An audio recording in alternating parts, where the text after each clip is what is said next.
오늘은 사도행전 2장 14절에서 우리 32절까지 2장 14절에서 32절까지 말씀을 좀 보겠습니다. 한 가지 우리가 좀 생각하고 오늘 본문을 통해서 같이 좀 나누고 싶은 게, 일단 제가 예전처럼 성령 세례, 그러니까 불의 혀처럼 갈라지고 막 능력이 나타나고 이제 그러면 얼마나 좋을까. 실제로 제가 알기로는 인도네시아에서, 원래 인도네시아가 지금 이슬람 국가거든요. 그런데 인도네시아에서 그 부흥이 일어났을 때 실제로 어떤 도시에서 이제 막 소방차 막 멀리서 보니까 불이 난 거예요. 난리가 나가지고 막 소방차들이 왔는데, 정말 알고 봤더니 그 교회에 성령이 임하셔가지고, 그러니까 거기가 교회였고 성령이 임하셔서 멀리서 봤을 때 불로 보였대요. 그래서 진짜로 소방차들이 왔던 사건이 있어요. 그러니까 오늘날에도 여전히 역사하십니다. 반드시 기억하실 게, 하나님께서 살아계세요. 그리고 살아계신 하나님께서 역사하세요.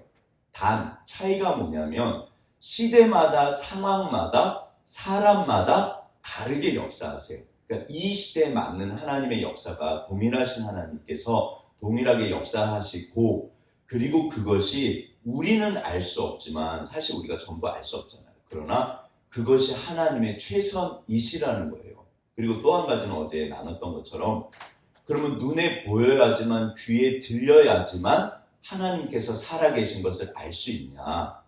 절대로 그렇지 않습니다. 어차피 살아계세요. 어차피 듣고 계시고 어차피 역사하세요. 그러니까 여전히 우리가, 하나님은 변치 않으세요. 그러니까 우리가 이걸 반드시 기억하시고, 항상 우리가 할 바를 합니다. 인간에게는, 우리가 이 땅을 살면서 하나님께서 우리에게 겸손을 요구하시는 이유가 뭐냐면, 항상 두 가지가 있습니다. 우리가 해야 하는 거, 할 수 있는 거, 그리고 또 다른 영역은 할 수 없는 거예요. 이거는 인간의 영역이 아니에요. 우리가 교만하다는 얘기는 모든 것을 자기가 했다고 착각할 때, 내가 이번에 시험 봐서 잘 본 거고, 내가 이번에 사업해서 사업이 잘 된 거고, 이건 다 내가 한 거지. 변수가요, 10가지, 100가지, 1000가지, 10,000가지입니다. 이 세상에 내가 전부 다 한다? 있을 수 없습니다. 역사 같은 거 보면 아무튼 히틀러가 망한 이유, 히틀러가 부흥한 이유, 전부 다 그런 이야기들이에요. 우리가 모든 변수를 다 내 마음대로 할 수가 없어요. 우리가 할 수 있는 것을 했을 때, 해야만 하는 것을 했을 때, 그때 역사하세요. 그러니까 나머지는 결국 모든 결과는 하나님의 그 역사입니다. 이거는 세상 사람들도 하는 이야기예요. 그러면 이제 이런 기본적인 것들을 가지고 우리가 오늘 다시 본문 속으로 들어갔을 때, 제가 사도행전 전체 28장은 12장까지는 베드로 이야기, 13장에서 28장까지는 사도 바울 이야기거든요. 물론 이제 사도들의 이야기죠. 당연히 이제 하나님의 사람들이 등장하시는데, 그런데 이제 중심 인물이에요.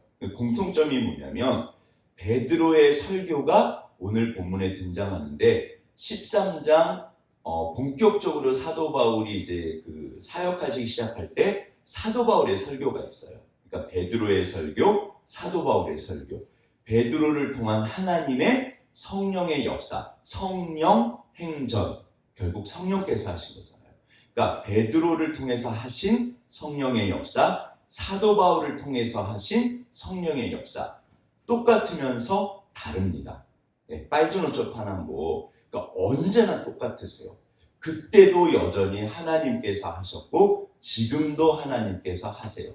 그러나 또 다르죠. 한 분 한 분 다르고 시대가 다르고, 아무튼 그런 거를 가지고 우리가 좀 본문을 봤으면 좋겠고, 또 한 가지 일반적으로 사람들이 일반적으로 하는 말씀 중에 사도 베드로는 무식한 어부, 무식한 말입니다. 오늘 본문에도 왜 우리가 베드로를 이렇게 무식한 어부라고 말하는 게 틀렸냐면, 지금 예수님의 어떠하심을 이제 증명할 때, 증거할 때, 설교하면서 베드로가 3가지 본문을 인용합니다. 요엘서랑 시편 16편, 시편 110편.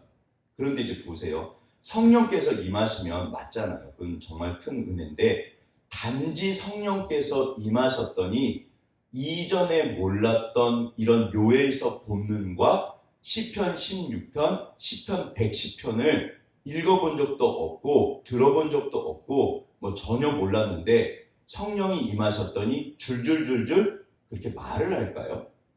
아니잖아요. 그건 있을 수 없는 일입니다. 하나님은 그렇게 일하지 않으세요. 그러니까 성령께서 임하셨을 때 이미 기존의 베드로가 알고 있었던 말씀들이 이렇게 구슬도 뭐 꿰어야 그 보물이라고 그러잖아요. 이런 본문들이 이게 타타타타타 그렇게 깨닫게 하시고 알게 하신 거예요. 그런데 평상시 알지 못했던 본문을 가지고 하나님이 그렇게 하신다? 한계가 있습니다. 그래서 우리가 평상시에 말씀을 아셔야 돼요. 아셔야지 그 말씀을 가지고 깨닫게 하시는 거예요. 내가 평상시에 씨름을 해야지 그 씨름한 거를 깨닫게 하시는 거예요. 하나님은 제가 늘 드리는 말씀, 뿌린 대로 거두게 하신다. 너 하나님을 만홀히 여기냐, 우습게 여기냐? 아닙니다. 하나님은요, 누구보다 공의로우세요. 은혜를 주실 뿐이지, 기본적으로 우리가요, 이게 뿌려야 된다는 것을 사실은 우리가 이걸 기억하셔야 돼요. 물론, 하나님의 아들, 딸들에게는 당연히 은혜를 더하시죠. 당연히 더하시죠. 그러나 하나님은 공의로우세요. 그러니까 오늘 베드로가 그렇다면 이건 뒤집으면 무슨 말이다? 평상시에 요엘서를 읽은 정도가 아니라 오늘 보면요. 줄줄줄줄 암기를 하세요. 한두 번 읽어가지고 그걸 암기를 하나요? 평상시에 외우고 있으셨던 말씀들이에요. 시편 16편, 시편 110편. 물론 예수님이 하셨던 말씀일 수도 있어요. 평상시에 예수님께서 제자들에게 말씀을 풀어주시고 그랬잖아요. 근데 우리 복음서 보면요. 제자들이 끊임없이 헛소리합니다. 이해를 못해요. 알지를 못해요. 깨달았느냐? 네, 알았습니다. 그래놓고 돌아서면 또 헛소리했어요. 그런데 성령께서 임하시니까 정말 예수님이 누구신지를 알게 돼요. 물론 하나님의 은혜고 역사죠. 그러나 여전히 오늘날에도 하나님께서 우리에게 동일하게 역사하십니다. 얘야, 쉬지 말고 기도해라. 범사에 감사해라. 그리고 끊임없이 말씀과 기도로 거룩하여 지니라. 그래서 두 가지 영역, 우리가 할 수 있고 해야 되는 것을 했을 때 거기에 주께서 결과를 주세요. 은혜를 주신다는 표현을 써요. 심지어 세상 사람들도 큰 부자는 하늘이 낸다고 그러잖아요. 뭐 운기 7사, 운이 7이고 뭐 내가 하는 게 3이다. 이거 그냥 하는 말이 아닌 거예요. 세상 분들도 그런 걸 느끼는 거예요. 맞습니다. 역사학자들이요, 역사를 이렇게 해석할 때, 결국 해석이거든요. 어떤 사건들이나 인물들을 해석할 때요, 기가 막힙니다. 우연이라는 요소를 빼면 절대로 역사를 해석할 수가 없어요. 정말 이렇게 저도 계속 아무튼 제가 좋아하는 거예요. 잘하는 게 아니라 좋아해서 이제 계속 공부를 하는데, 하나님, 이게 시대가 영웅을 만든다고 그러잖아요. 진짜 그래요. 그러니까 우리가 정말, 그러니까 내가 할 바를 하고 은혜를 구하는 거, 겸손하게. 오늘 베드로의 설교를 통해서 성령이 임하신 분들에게 이제 무슨 일이 벌어지나, 그리고 오늘 베드로 설교 내용이 뭔가를 조금 이제 오늘 서론이 좀 길었는데, 이제 여전히 동일하신 하나님, 그러나 이렇게 다르세요. 한 분 한 분 시대마다. 그러나 언제나 동일하세요. 한번 보시죠. 베드로가 11사도와 함께 서서 소리를 높여 이르되, 그러니까 다들 이렇게 서 있는 거예요. 서 있는 거고 그 중에 대표로 베드로가 큰 소리로 말합니다. 아니, 생각을 해봐라. 사실은 신앙은요, 지극히 상식적이에요. 생각해봐라. 알게 할 것이니 귀를 기울여라. 하나님은 지금도 말씀하시거든요. 귀를 기울여라. 생각해봐라. 15절. 때가 제3시이니, 이게 이제 6시부터 오전 6시부터 계산하기 때문에 오전 9시예요. 지금이 아침 9시다. 우리가 전부 다 술 먹고 취한 걸까? 생각해봐라. 그리고 술 취한 사람이 이렇게 말 못하잖아요. 말이 되냐? 사람들은 제가 인지 부조화 그 이론이라고 자기가 알고 있는 거 그 너머를 알려고 하지 않는 사람들이 있어요. 그 술 취한 거야. 아닙니다. 하나님 살아계세요. 다들 그냥 천사나 뭐 사실은 귀신조차도 이런 우리 다들 뭐 귀신들은 또 믿더라고요. 근데 사람이 죽고 나서 그 너머가 있다는 거는 인정하지 않아요. 귀신까지는 또 믿어요. 귀신이 있지. 내가 봤어. 실제로 보신 분들 되게 많아요. 근데 에이 죽으면 끝이지. 그 말이 안 되는 거예요. 사람에게는 영혼이 있습니다. 한 번 죽는 것은 사람에게 정하신 것이고 반드시 하나님 앞에 서게 되었어요. 이 땅에서도 하나님이 정말 살아계신 증거가 있어요. 보고자 하면 보여주시거든요. 이는 곧 선지자 요엘. 이 요엘서는 보통 일반적으로 최초의 선지서, 여기 실제로 이 최초의 선지서, 소선지서 작은 몇 장 안 되는데 이미 예수님 이야기가 나오고 여호와의 크신 날에 대해서 이야기해요. 네. 이미 이 안에. 근데 무슨 말인지 몰라요. 오늘날 유대인들 모릅니다. 이 구절들을. 예수님이 아니면 구약이요 해석이 안 돼요. 이게 짜맞춰지질 않아요. 그런데 이게 지금 알고 있었던 말씀인데 베드로에게 임하시면서 해석이 되는 거예요. 그리고 지금이 이제 그 요엘서에서 말씀하셨던 그 말세의 시작이에요. 예수님이 오셨을 때부터 말세, 그러니까 이 세상의 끝이 시작된 거예요. 예. 하나님의 시간 개념은 좀 다르거든요. 근데 시대가 달라졌습니다. 하나님이 말씀하시기를 말세에 내가 내 영을 모든 육체에 부어주리니, 구약은 제사장, 선지자, 왕에게만 공식적으로 하나님의 영이 임하셨던 시대인데 이제는 성령 시대, 이제는 성령이 오셨고 예수님이 그렇게 만드신 시대가 돼서 모든 분들에게 하나님의 성령이, 하나님의 영, 거룩하신 영이 임하시는 시대가 된 거예요. 그러면 이제 그렇게 성령이 오셨을 때 무슨 일이 벌어지냐? 자녀들은 예언하고 젊은이들은 환상을 보고 늙은이들은 꿈을 꾸리라. 아무튼 무엇인가 한 분 한 분에게 역사가 일어납니다. 이분에게는 환상으로, 이분에게는 병 고치고, 이분은 찬양으로, 이분은 말씀으로, 이분은 봉사하는 것으로. 하나님의 영이 임하시면 이분은 이렇게, 이분은 저렇게. 은사론의 핵심이에요. 성령께서 그분에게 맞도록 임하세요. 사람마다 다릅니다. 동일하신 성령께서 그러나 그분에게 맞도록 역사하세요. 그래서 과학자들의 영감을 주시고 사업가들에게 영감을 주세요. 사업하시는 분은 그 은사를 더하시고 사람마다 은사가 있거든요. 그거를 더 이렇게 일으켜 세워주시고 역사하세요. 그때 내가 내 영을 내 남종과 여종들에게 부어주리니, 우리는 하나님 앞에 모든 남종과 여종들이에요. 모든 사람은 오늘날 왕같은 제사장. 누구를 섬긴다? 하나님을 섬기고 교회를 섬기고 세상을 섬깁니다. 또 내가 위로 하늘에서는 기사를, 아래로 땅에서는 징조를 베풀리니 피와 불과 연기로다. 이 피와 불과 연기가 출애굽기 19장 그 시내산에서 벌어졌던 거예요. 네. 하늘에서는 천둥 번개가 치고 막 빽빽한 구름이 너무 두려운데 땅에서는 가까이 가지 못할 불과 연기라는 표현을 씁니다. 실제로요. 그러니까 온 시내산이 불타고 있는 거예요. 연기가 있고. 그러니까 하나님이 임하셨을 때 엄청난 일들이 벌어집니다. 막 두려워해요. 그런데 여전히 이제 그렇게 그 신약의 시내산, 마가다락방에 임하셨고 한 분 한 분이 하나님의 시내산이 되신 거예요. 한 분 한 분이 하나님의 성전이 되신 거예요. 그러면 우리가 성령께서 나에게, 오늘날 우리에게 임하셨을 때 그럼 증거가 뭐냐? 가장 기억하실 게 뭐냐면요. 이렇게 막 기적이 나타나고 그러면 좋지만, 방언도 있고 그러면 좋지만 그게 아니라 제일 중요한 본질적인 성령의 임하심은 너희가 성령이 아니고서는 아바, 아버지라 부를 수 없다 그러세요. 우리가 하나님을 아버지라고 부를 때 성령이 임하시고 진짜 중요한 말입니다. 그러니까 구원이 시작이 돼요. 네. 우리가 너무 엄청난 것만 생각하시는데 어떤 의미에서 가장 엄청난 것은 병 고치고 환상 보는 게 아니라 우리가 천국 가는 겁니다. 하나님의 아들, 딸이 되는 게 가장 엄청난 사건이에요. 네.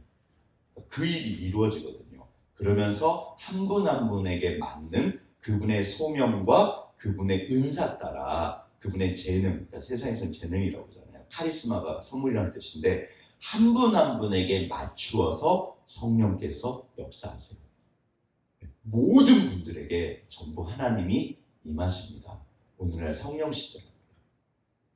주의 크고 영원한 날이 이르기 전에, 이건 이제 초림과 재림이에요. 두 가지.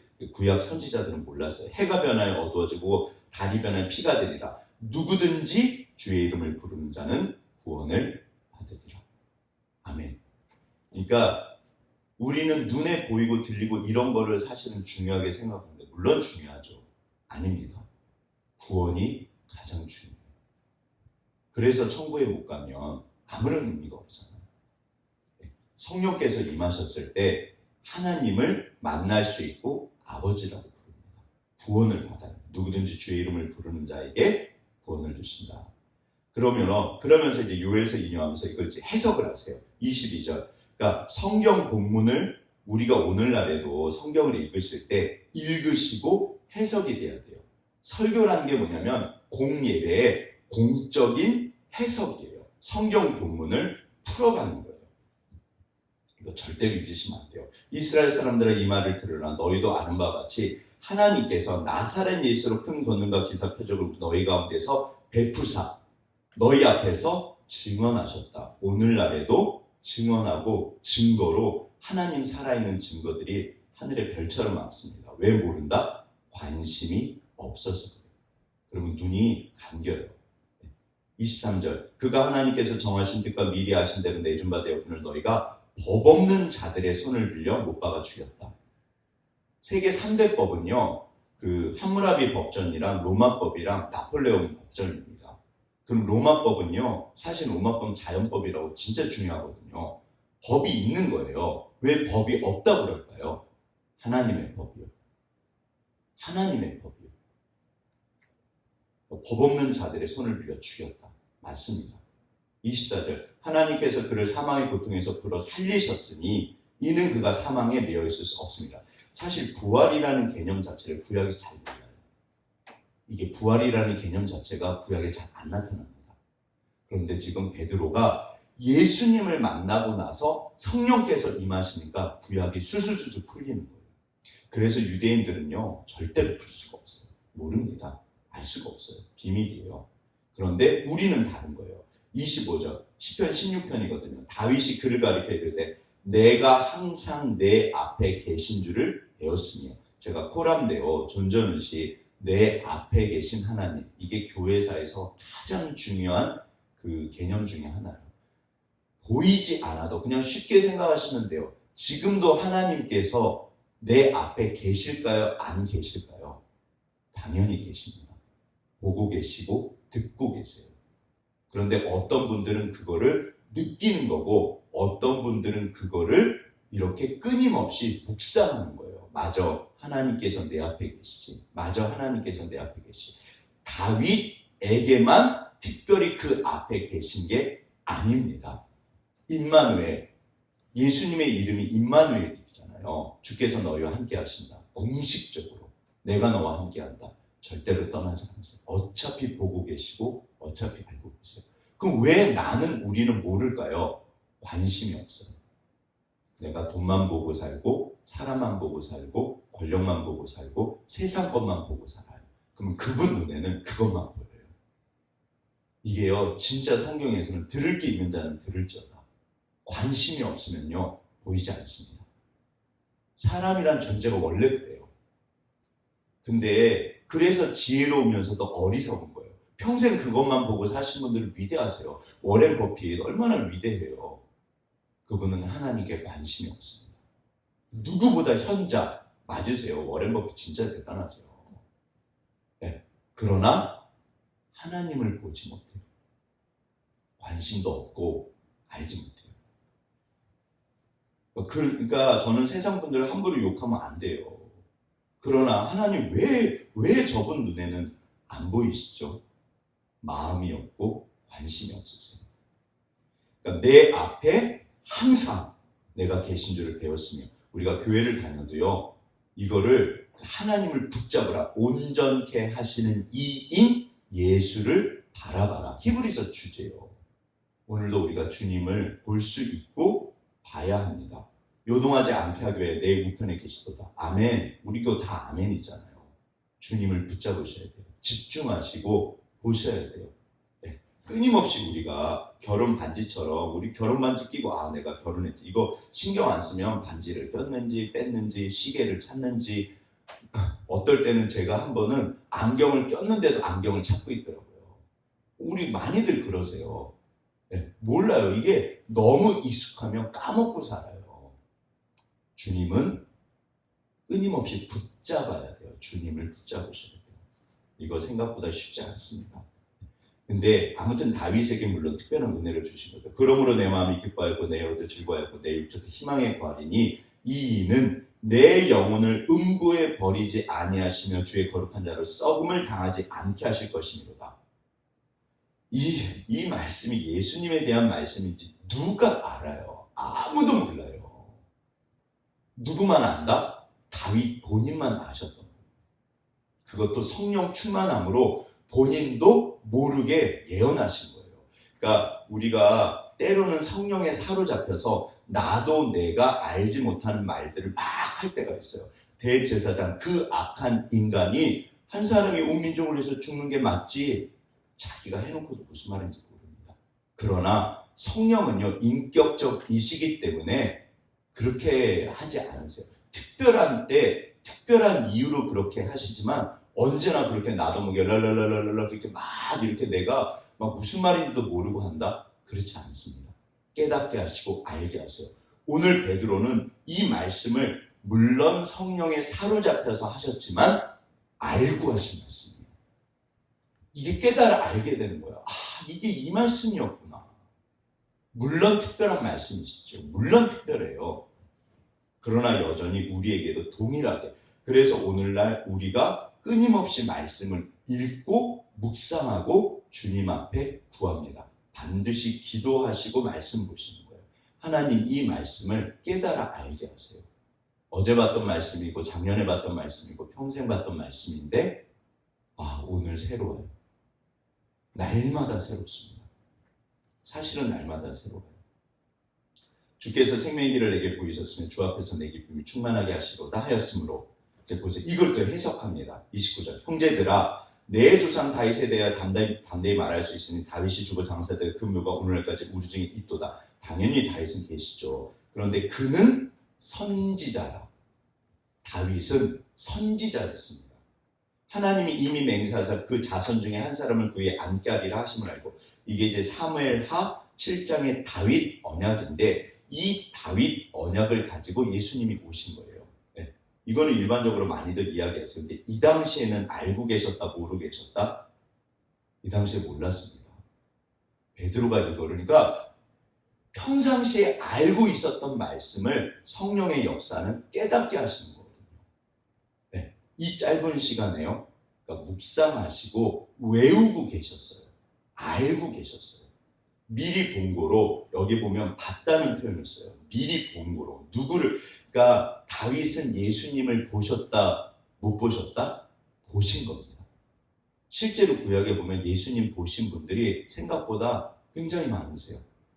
창세기 22장 그 지금 이제 예루살렘 가면은 그 황금돔이라고 그 이제 솔로몬 성전이 있던 자리 거기가 이제 다윗가 창세기 22장의 모리아산 아브라함이 자기 아들 이삭을 드리려고 바위 위에서 근데 거기 여호와 이레라고 이제 써 있어요. 근데 이게 하나님께서 준비하신다는 뜻도 있지만 실제로 단어는 두 가지 세 가지 뜻이 있잖아요. 그가 오시리라 라고 해석할 수 있어요.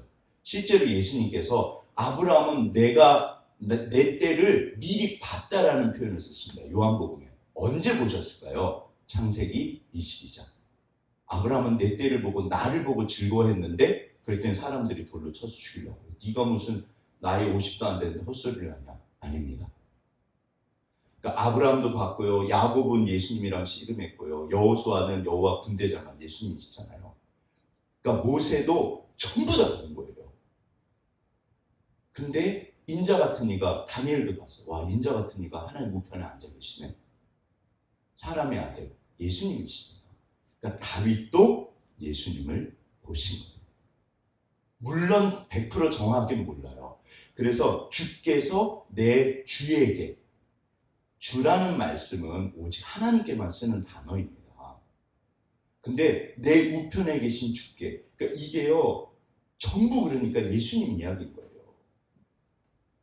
그래서 그리스도의 부활을 말하다 그가 음부에 버림이 되지 않고 그의 육신이 썩음을 당하지 아니하시리라 하더니 이 예수를 하나님이 살리신지라 우리가 이 일의 증인이로다. 오늘도 우리는 절대로 하나님을 100% 알 수 없습니다. 신학의 본질적인 전제가 뭐냐면 인간은 하나님을 100% 알 수 없다예요. 절대로 알 수 없어요. 그래서 믿음이 귀하신 거예요.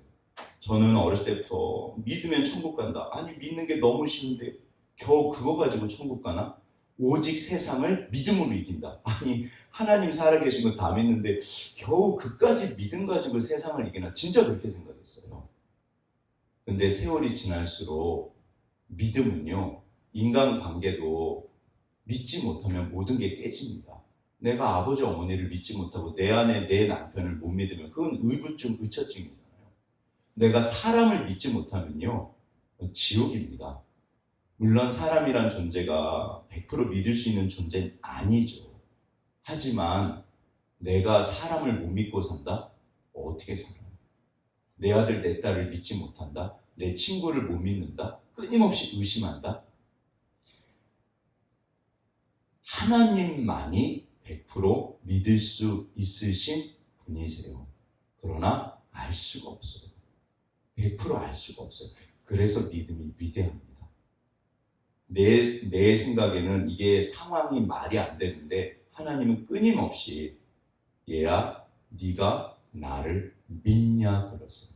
믿냐 그러세요. 예 주님 다 이해할 수 없지만 믿습니다.